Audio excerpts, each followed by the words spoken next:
Thank you for watching Channel Samson Strength. I'm Samson. A little bittersweet here this morning. Just got done watching UFC 229.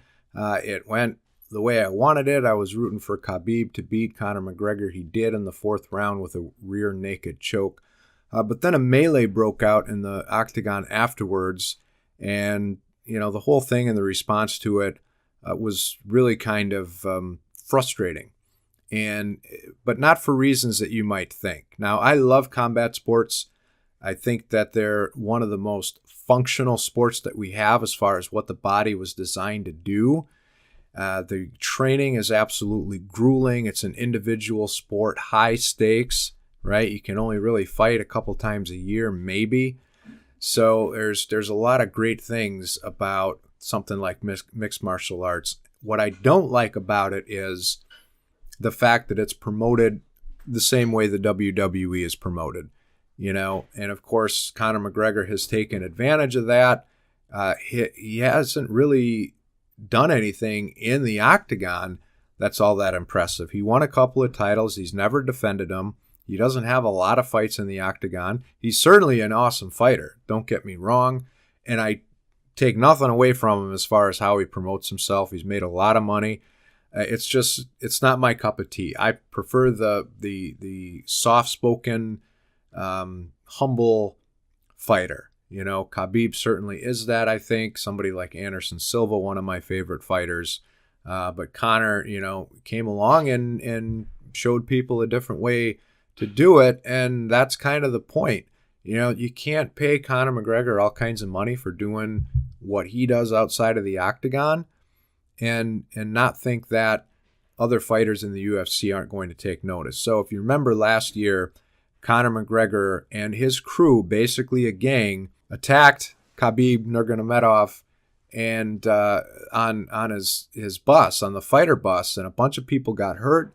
3 people, I think, fighters were not able to fight the next day because of injuries sustained when Conor threw a hand truck through the bus's window. Somebody got their eye cut and some other stuff like that happened. So actual innocent bystanders were hurt because of Conor McGregor's actions. And what did the UFC do about it? Nothing. There was no suspension. He wasn't stripped of his title. There wasn't a fine. They didn't do anything.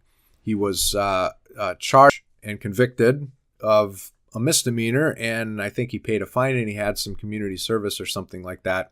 So he got slapped on the wrist, but the UFC didn't do a thing. Yeah, they came out afterwards and they said this is disgusting and nobody's happy with Conor McGregor right now.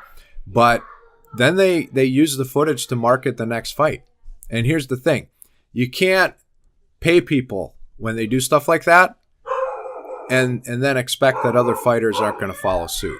If Conor McGregor had been held accountable by the UFC for his actions during that bus incident, but it's Conor McGregor. The rules are different. And Dana White even said that. He's the moneymaker. There's no standard of behavior or accountability.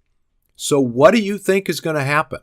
What do you think is going to happen? So I'm watching this unfold, and I hear Joe Rogan and Dominic Cruz talk about this is a black eye for the UFC, and this is a stain on Khabib's victory. Bullcrap.